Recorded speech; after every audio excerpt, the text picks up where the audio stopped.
Hello दोस्तों, स्वागत है आप सभी का तुल्य आर्यस ऑनलाइन क्लासेस में। दोस्तों, रीड साइकोलॉजी की आज की डेली टेस्ट सीरीज में हम बात करेंगे अभिप्रेरणा के विषय में, जो हमारी यूनिट नंबर 2 का टॉपिक है और काफ़ी इंपॉर्टेंट टॉपिक है दोस्तों। रीड की दृष्टि से इसमें से क्वेश्चन आता ही आता है। इसके अलावा दोस्तों मैं आपको बता दूं कि रीड साइकोलॉजी का कंप्लीट सिलेबस हो चुका है। उसकी जो सारे लेक्चर है उसकी प्लेलिस्ट आपको डिस्क्रिप्शन में मिल जाएगी, वहाँ जाकर के आप पूरा सिलेबस अच्छे से पढ़ सकते हैं, कर सकते हैं। दोस्तों, सारे चैप्टर बड़े अच्छे से वहाँ पे समझाए गए हैं। साथ ही साथ आपको पीडीएफ भी मिल जाएगी हमारे टेलीग्राम चैनल पर। तो चलिएगा शुरू करते हैं आज के टेस्ट को। देखते हैं आज का हमारा पहला प्रश्न। तो आज का हमारा पहला प्रश्न है, निम्न में से जन्मजात अभिप्रेरक नहीं है। प्रश्न को ध्यान से देखिएगा दोस्तों, क्या पूछा जा रहा है।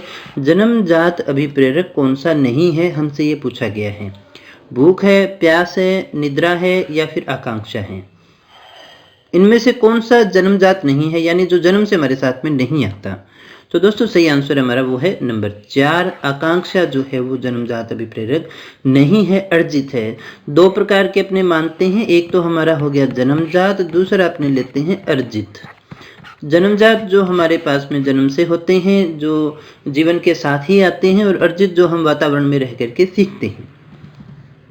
प्रेरणा प्रबलन ह्रास सिद्धांत के प्रदाता कौन थे। एबिंगहास थे, हल थे, फ्रॉइड थे या फिर मैस्लो थे। कौन थे दोस्तों। प्रेरणा प्रबलन ह्रास सिद्धांत के जनक कौन थे। क्या है सही आंसर, तो चेक करिएगा, वो हमारा नंबर 2 हल। ये अधिगम से भी संबंधित है दोस्तों। अभिप्रेरणा शब्द की उत्पत्ति लैटिन भाषा के किस शब्द से हुई है। मोटम, मोटर, मोशन या फिर मूव।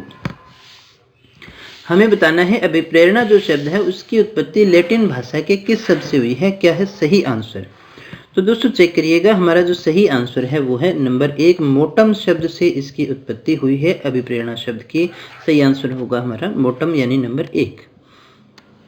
प्रेरक है जन्मजात, अर्जित, दोनों या फिर दोनों ही नहीं। प्रेरक के प्रकार पूछे जा रहे हैं, टाइप्स ऑफ पूछे जा रहे हैं। जन्मजात होते हैं, अर्जित होते हैं या फिर दोनों ही होते हैं या दोनों ही नहीं होते हैं। क्या है सही आंसर, तो दोस्तों चेक करिएगा, सही आंसर हमारा वो है नंबर 3, यानी जन्मजात भी होता है और अर्जित भी होता है।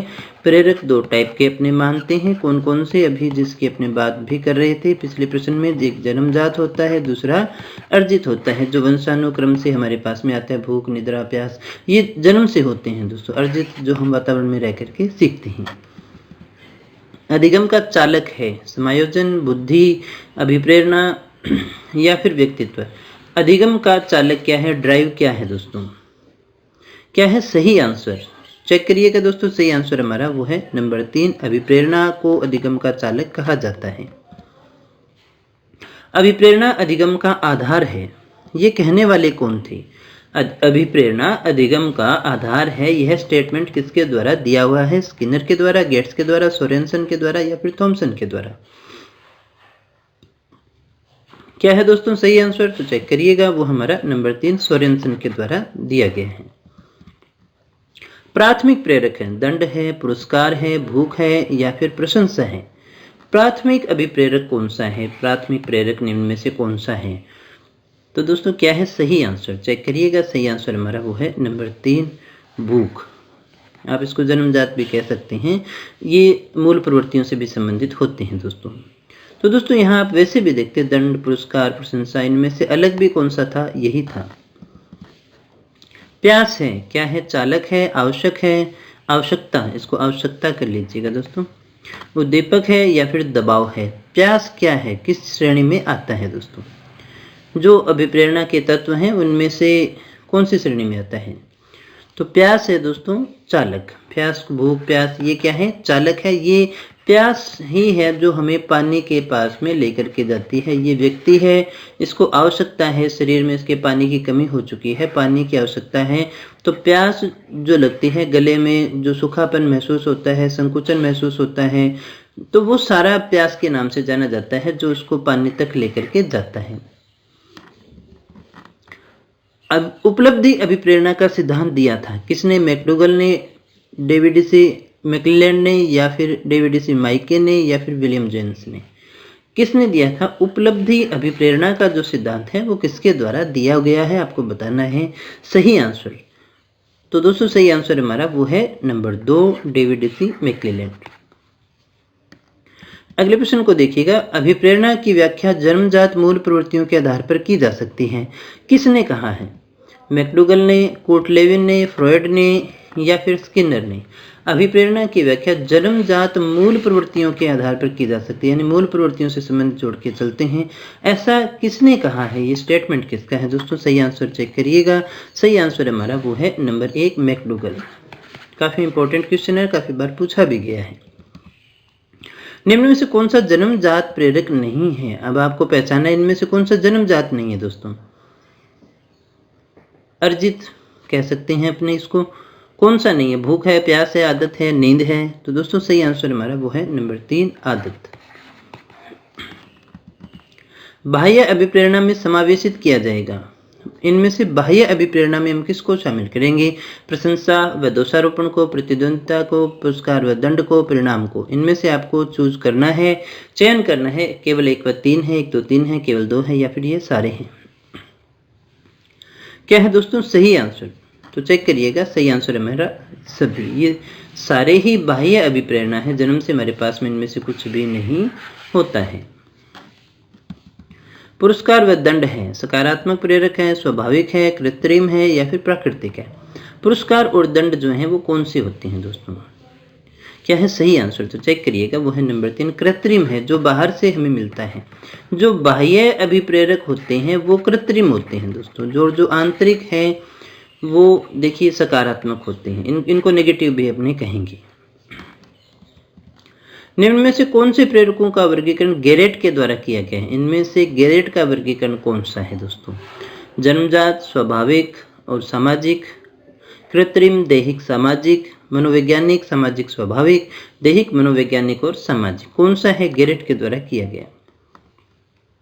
तो दोस्तों सही आंसर हमारा वो है नंबर 4 दैहिक, मनोवैज्ञानिक और सामाजिक। अभिप्रेरणा पर किस कारक का प्रभाव नहीं पड़ता है? आवश्यकता, भौतिक संरचना, वातावरण और जन्मजात। अभिप्रेरणा जो है मोटिवेशन पर निम्न में से किसका प्रभाव नहीं पड़ता है आपको बताना है।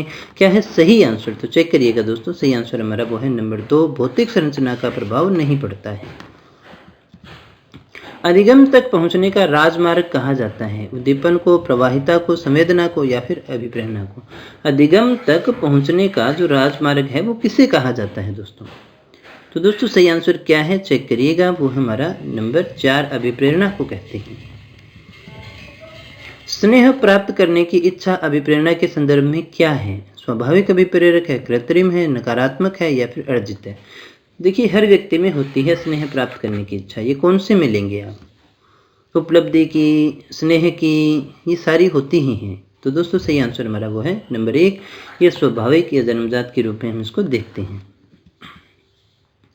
क्रिया को आरंभ करने, जारी रखने और नियंत्रित रखने की प्रक्रिया है। अधिगम है, अभिप्रेरणा है, संतुलन है या सृजन है?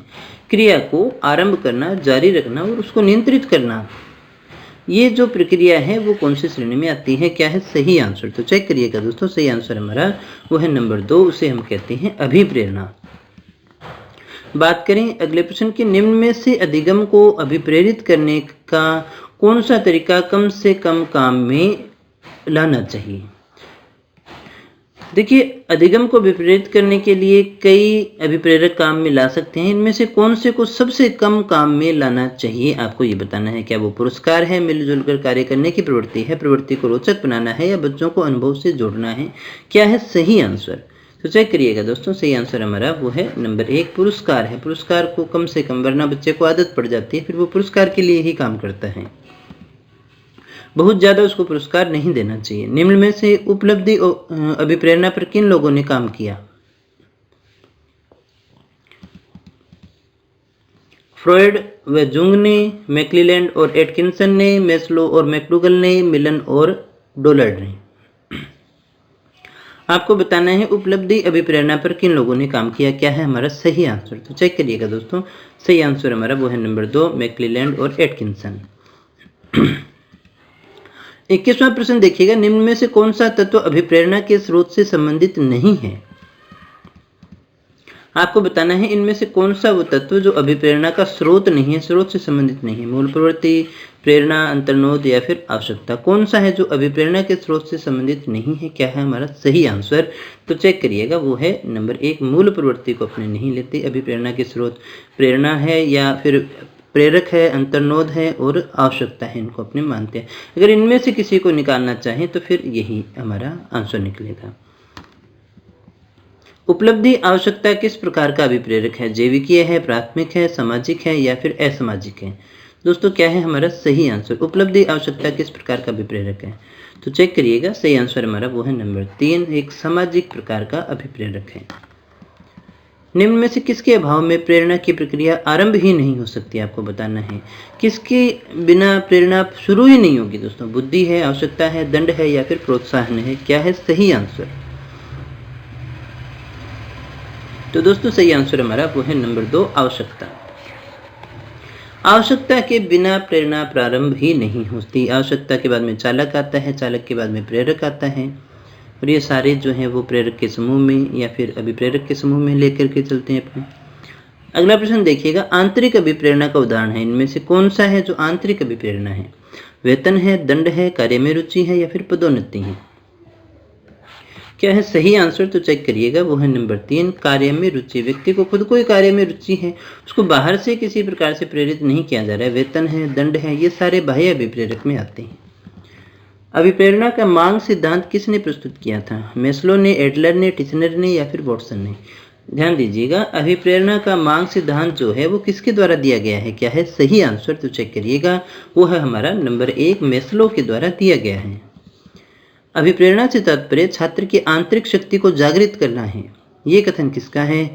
वैलेंटाइन का, गिलफोर्ड का, पियाजे का या फिर स्किनर का? अभिप्रेरणा से तात्पर्य छात्र की आंतरिक शक्ति को जागृत करना है। क्या है दोस्तों सही आंसर? तो चेक करिएगा, वो है हमारा नंबर 2, गिलफोर्ड। अगले प्रश्न को देखिएगा, अभिप्रेरणा का अधिगम में महत्व है, इससे अधिगम रुचिकर होता है, अधिगमार्थी जो है वो सीखने के लिए तत्पर हो जाता है, इससे अधिगम सरल हो जाता है, इससे अध्यापक का कार्य बहुत ही सरल हो जाता है। अधिगम में महत्व क्या है? तो दोस्तों इसमें से सबसे सही आंसर है वो है नंबर 1, इससे अधिगम क्या होगा? रुचिकर होगा, तो वो तत्पर भी हो जाएगा। तो सबसे जरूरी क्या है? सबसे बड़ा महत्व जो है वो ये वाला होगा। अंतर्नोद और अभिप्रेरणा में क्या संबंध है? अंतर्नोद का संबंध केवल लक्ष्य है, अभिप्रेरणा का साधन से है। दोनों एक ही सिक्के के दो पहलू हैं। अभिप्रेरणा का संबंध लक्ष्य से है जबकि अंतर्नोद उसे आगे बढ़ने में गति देता है। कोई संबंध नहीं है। क्या है सही आंसर? अंतर्नोद और अभिप्रेरणा में क्या संबंध है? तो दोस्तों सही आंसर हमारा वो है नंबर 3, अभिप्रेरणा का संबंध लक्ष्य से है जबकि अंतर्नोद उस ओर बढ़ने में गति देता है। तो ये हमारा सबसे सही आंसर होगा। आंतरिक रूप से अभिप्रेरित विद्यार्थी का, इसके साथ में लाइन जोड़ करके पढ़ना है, का बाह्य रूप से अभिप्रेरित विद्यार्थी की तुलना में अभिप्रेरणा स्तर कम होता है। आंतरिक रूप से अभिप्रेरित व्यक्ति का के लिए जो है औपचारिक शिक्षा की आवश्यकता नहीं होती है, के लिए पुरस्कार की बिल्कुल आवश्यकता नहीं है, के लिए बाह्य पुरस्कार उसकी अभिप्रेरणा को बनाए रखने के लिए प्राप्त नहीं है। दोस्तों ये बात की जा रही है आंतरिक रूप से जो अभिप्रेरित विद्यार्थी है उसको किसकी आवश्यकता नहीं है। क्या है सही आंसर? अगर आपने ऑप्शन अच्छे से पढ़े होंगे तो आपका आंसर सही हो जाएगा। अगर पढ़ लिए हैं तो चेक कर लीजिएगा। सही आंसर हमारा वो है नंबर 4, आंतरिक रूप से अभिप्रेरित विद्यार्थी के लिए बाह्य पुरस्कार की आवश्यकता नहीं होती है, वो उसको पर्याप्त नहीं है, वो आंतरिक अभिप्रेरणा से कार्य करता है। उपलब्धि अभिप्रेरणा है सफलता व असफलता को समान रूप में स्वीकार करने की तत्परता, बिना विचारे जल्दीबाजी में कार्य करने की प्रवृत्ति, चुनौतीपूर्ण कार्य करने में डटे रहने की प्रवृत्ति, असफलता से बचने की प्रवृत्ति। उपलब्धि अभिप्रेरणा क्या है दोस्तों इसका सही आंसर? तो दोस्तों सही आंसर हमारा वो है नंबर 3, चुनौतीपूर्ण कार्य करने में डटे रहने की प्रवृत्ति। अगला प्रश्न देखिएगा, प्रेरणा सीखने के लिए सर्वश्रेष्ठ है, ये किसने कहा है? वॉटसन ने, स्किनर ने, क्रेचफील्ड ने और थार्नडाइक ने। प्रेरणा सीखने के लिए सर्वश्रेष्ठ है, ये किसने कहा है? क्या है दोस्तों सही आंसर? चेक करिएगा दोस्तों, सही आंसर हमारा वो है नंबर 2, स्किनर के द्वारा कहा गया है। अगले प्रश्न को देखिएगा, अभिप्रेरणा से संबंधित सही क्रम इंगित कीजिए। प्रणोद, आवश्यकता, प्रोत्साहन, प्रोत्साहन, आवश्यकता, प्रणोद, आवश्यकता, प्रणोद, प्रोत्साहन, आवश्यकता, प्रोत्साहन, प्रणोद। अभिप्रेरणा से संबंधित सही क्रम को आपको इंगित करना है। क्या होगा सही आंसर? तो दोस्तों सही आंसर हमारा वो है नंबर 3, आवश्यकता आती है, फिर चालक आता है, फिर प्रोत्साहन आता है। तो ये हमारा सबसे सही आंसर है।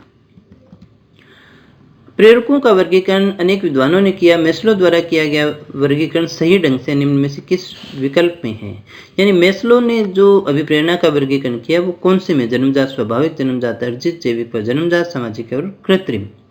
कौन सा है दोस्तों सही आंसर? तो चेक करिएगा, वो हमारा नंबर 2, जन्मजात और अर्जित के अंदर उन्होंने बांटा है।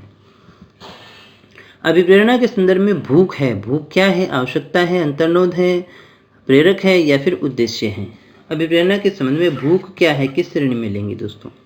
तो दोस्तों सही आंसर हमारा वो है नंबर 2, अंतर्नोद। अंतर्नोद को एक और नाम से जानते हैं अपने, वो है चालक। अगर चालक लिखा होता तो शायद आप आसानी से निकाल भी लेते हैं। प्रेरणा का स्रोत निम्न में से कौन सा नहीं है? आदत, चालक, प्रेरक या फिर उद्दीपन।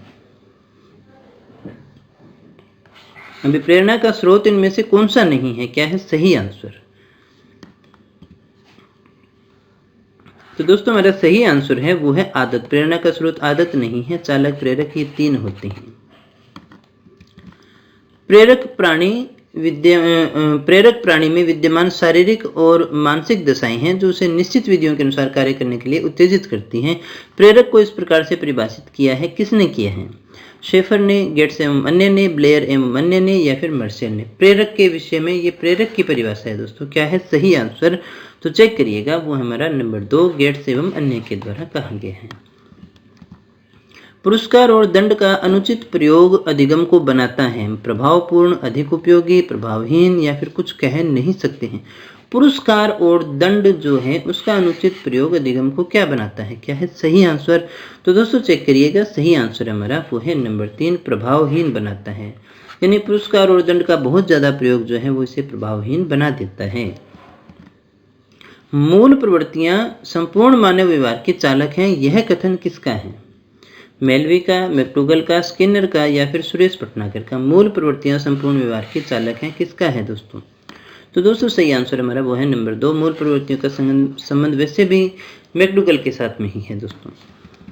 निम्न में से अभिप्रेरणा का पक्ष नहीं है। आवश्यकता, दबाव, ड्राइव या फिर प्रोत्साहन। आपको बताना है अभिप्रेरणा का पक्ष नहीं है। आई होप ये क्वेश्चन सभी का सही हो ही जाएगा, काफ़ी देर से हम इसको डिस्कस कर रहे हैं। तो सही आंसर चेक करिएगा, वो है नंबर 2, दबाव नहीं है। आवश्यकता, ड्राइव और प्रोत्साहन ये सारे आते हैं। निम्न में से कौन सा सीखने की प्रक्रिया का परिणाम नहीं है? अभिवृत्ति, संकल्पना, ज्ञान और परिपक्वता। कौन सा नहीं है दोस्तों? क्या है इसका सही आंसर? तो दोस्तों सही आंसर है हमारा नंबर 4, परिपक्वता नहीं होती है। एक आंतरिक बल जो प्रोत्साहित करता है और व्यवहारपरक प्रतिक्रिया के लिए बाध्य करता है एवं उस प्रतिक्रिया को विशिष्ट दिशा उपलब्ध कराता है। क्या है इसका सही आंसर? ये आपको बताना है। ये परिभाषा किससे संबंधित है? अभिप्रेरणा से, व्यवसाय से, संवेग से या फिर वचनबद्धता से। ये एक आंतरिक बल है जो प्रोत्साहित करता है, व्यवहारपरक प्रतिक्रिया के लिए बाध्य करता है और उस प्रतिक्रिया को विशिष्ट दिशा भी उपलब्ध कराता है। तो दोस्तों सही आंसर हमारा वो है नंबर 1, ये है अभिप्रेरणा। अगले प्रश्न को देखिएगा। राजेश गणित की समस्या को हल करने के लिए पूरी तरह से संघर्ष कर रहा है और उसका आंतरिक बल जो उसे उस समस्या को पूरी तरह से हल करने के लिए विवश करता है, किसके रूप में? प्रेरक के रूप में, व्यक्तित्व विशेषक के रूप में, संवेग के रूप में या फिर प्रत्यक्षण के रूप में। किस रूप में करता है दोस्तों? क्या है सही आंसर? तो दोस्तों सही आंसर हमारा वो है नंबर 1, प्रेरक के रूप में। निम्न में से कौन सी शब्दावली प्राय अभिप्रेरणा के साथ अंतः बदलाव के साथ इस्तेमाल की जाती है? निम्न में से कौन सी शब्दावली प्राय अभिप्रेरणा के साथ अंतः बदलाव के साथ इस्तेमाल की जाती है? पुरस्कार है, संवेग है, आवश्यकता है या फिर उत्प्रेरणा है। क्या है दोस्तों सही आंसर? तो दोस्तों हमारा जो सही आंसर है वो है नंबर 3, आवश्यकता।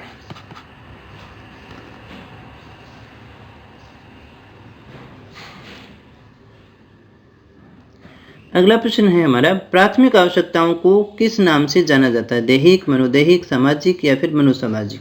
प्राथमिक जो हमारी आवश्यकताएं हैं उनको किस नाम से जाना जाता है? तो दोस्तों सही आंसर है हमारा वो है नंबर 1, प्राथमिक जो आवश्यकताएं हैं वो दैहिक भी होती हैं। मैस्लो के अभिप्रेरणा सिद्धांत को क्या कहते हैं? आवश्यकता पदानुक्रम सिद्धांत, शारीरिक सिद्धांत, दृढ़ इच्छा शक्ति सिद्धांत या फिर अंतर्नोद सिद्धांत। क्या है दोस्तों सही आंसर? तो चेक करिएगा, वो है नंबर 1 आवश्यकता पदानुक्रम सिद्धांत। इन्होंने आवश्यकताओं को एक सीक्वेंस में पिरामिड के रूप में डाला था कि पहले हमारी प्राथमिक आवश्यकता, फिर द्वितीयक, तृतीयक, किस प्रकार से चलती है। बालक किसी कार्य को अपनी इच्छा से करता है, वह है नकारात्मक प्रेरणा, सामाजिक प्रेरणा, मनोदैहिक प्रेरणा या फिर सकारात्मक।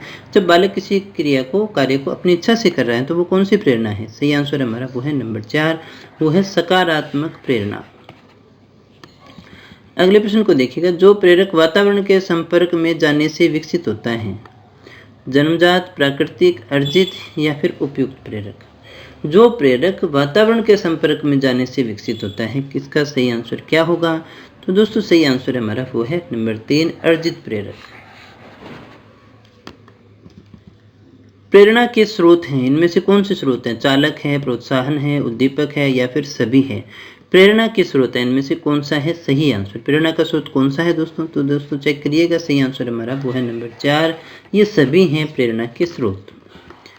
अगला प्रश्न देखिएगा, बाह्य प्रेरक है, इनमें से बाह्य प्रेरक कौन सा है? दंड व आरोप है, पुरस्कार व प्रशंसा है, सम्मान है या फिर उपयुक्त सभी है। इनमें से सबसे सही आंसर क्या है दोस्तों? बाह्य प्रेरक कौन सा है?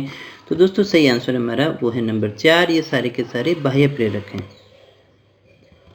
अगले प्रश्न को देखिएगा, गेरेट के अनुसार वर्गीकृत अभिप्रेरकों में शामिल नहीं है। गेरेट ने जो देखिए अभिप्रेरकों का वर्गीकरण किया है, इनमें से कौन सा उसमें शामिल नहीं है वो आपको बताना है।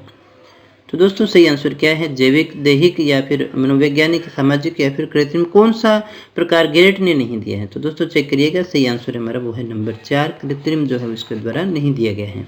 तो दोस्तों ये थे आज के हमारे प्रश्न साइकोलॉजी के अधिगम से संबंधित, अभिप्रेरणा से संबंधित। और दोस्तों अगर आपको किसी प्रकार की कोई दिक्कत है, कोई क्वेरी हो तो आप कमेंट करके मुझे बता सकते हैं। इसमें कुछ सुधार की आवश्यकता हो तो भी किया जा सकता है, क्योंकि दोस्तों ये कार्यक्रम आपके लिए है, तो इसमें आपके अनुसार सुधार भी किया जा सकता है। प्रश्नों को बड़ी सावधानी से चयनित किया जाता है, टाइपिंग भी होती है, तो ये काफ़ी चरणों में जाने के बाद में आप तक पहुंचता है, तो किसी स्तर पर कोई गलती होना भी स्वाभाविक हो सकता है दोस्तों।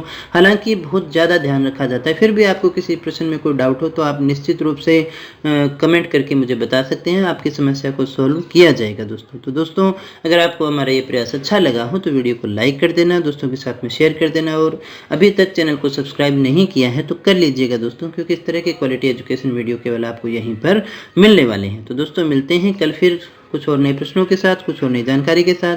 तब तक बने रहिए हमारे साथ। Thank you very much.